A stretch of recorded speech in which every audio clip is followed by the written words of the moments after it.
চেনা মাছ, চেনা উপকরণ, কিন্তু স্বাদটা একেবারে বিপরীত, যেটা কিন্তু খেতে অসাধারণ। ঠিক সেই রকম একটা রেসিপি নিয়ে আমরা চলে এসেছি, যেটা কিনা আমাদের খেতে অপূর্ব লাগবে আর গরম ভাতের সাথে কিন্তু লাগবে দারুণ। তাই অনুরোধ, তোমরা কিন্তু স্কিপ না করে পুরোটা দেখতে থাকো। তো হ্যালো বন্ধুরা, কেমন আছো? আশা করছি সবাই ভালো আছো। আমার চ্যানেলে সবাইকে স্বাগত। যারা আগে থেকেই ছিলে এবং যারা নতুন এসেছো পাশে থাকার জন্য তাদের অসংখ্য ধন্যবাদ। যারা প্রথমবার দেখছো, অনুরোধ তোমরা অবশ্যই সাবস্ক্রাইব করে নিও। তো দেখো, আমি নিয়ে নিয়েছি এখানে মাছ। মাছকে ভালো করে ধুয়ে নিয়েছি এবং এখন অবশেষে এটাকে ভেজে নেব। যথারীতি মাখিয়ে নিচ্ছি লবণ এবং হলুদ। এবং আমি মাছটাকে কিন্তু ভাজবো যেহেতু এয়ার ফ্রায়ারে, তো সেই জন্য আমি দেখো এয়ার ফ্রায়ারটাকে আগে থেকে প্রিহিট করে নিয়েছিলাম এবং তেল ব্রাশ করে দিচ্ছি। এবং এরপরে কিন্তু সেই নুন হলুদ মাখানো মাছগুলো কিন্তু যথারীতি আমি দিয়ে দেব। এবং দিয়ে দেবার পরে আমি কিন্তু তেল ব্রাশ করে দেব। দেখতেই পাচ্ছ, এই যে আমি তেল ব্রাশ করে দিচ্ছি।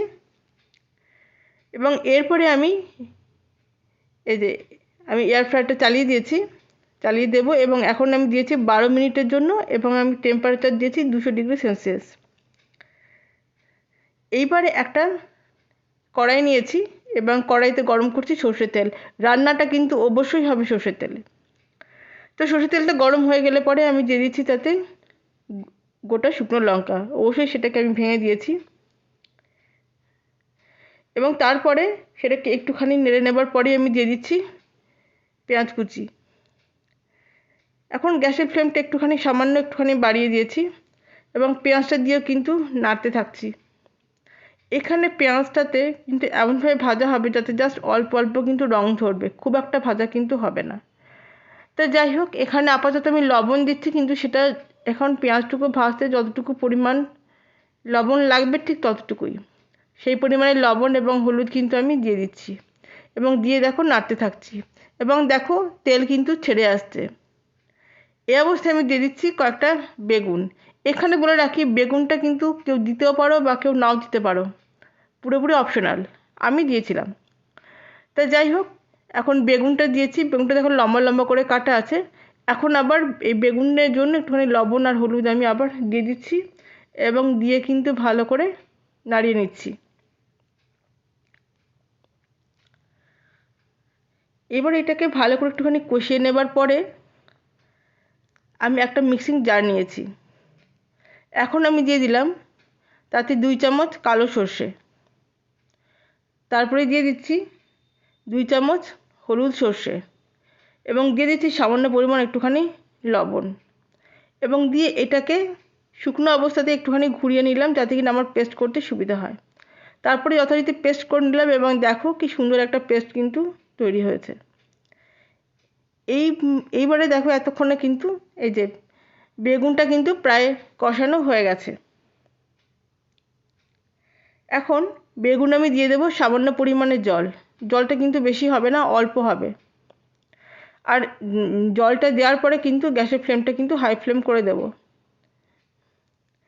এবং হাই ফ্লেমে যতক্ষণ না পর্যন্ত এটা ফুটে যায়, দেখো এটা ফুটে গেছে। এখন আমি একটুখানি নেড়ে দিয়ে গ্যাসের ফ্লেমটাকে কিন্তু আমি লো করে দেব। লো করে দেবার পরে আবার কিন্তু আমি এখন ঢাকা দিয়ে দেব। প্রায় 7-8 মিনিট পরে আমি ঢাকাটা খুলছি।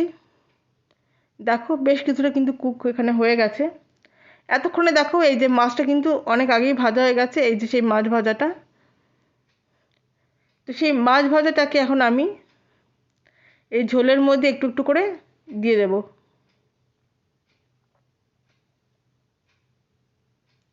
এখন কিন্তু আবার গ্যাসের ফ্লেমটা একটুখানি বাড়ানো আছে এবং মাছগুলো দিয়েও কিন্তু একটুখানি আমি ফুটিয়ে নেব। 2-3 মিনিট মতো একটুখানি ফুটিয়ে নিতে হবে যাতে মাছের মধ্যে এই গ্রেভির ফ্লেভারটা চলে যায়। দেখো মাছের ঝোলটা কিন্তু ফুটে গেছে। এই অবস্থাতে আমি দিয়ে দিচ্ছি ওই যে সর্ষে বাটা, যেটা সর্ষে বাটা হলো সেই পেস্টটা। তো সেই পেস্টটা আমি দিয়ে দিচ্ছি এবং এরপরে দেখো পুরো পেস্টটা কিন্তু দেওয়া হয়ে গেল এবং সাথে ওই মিক্সি ধোয়ার যে জলটা আছে সেটাও কিন্তু আমি দিয়ে দেব।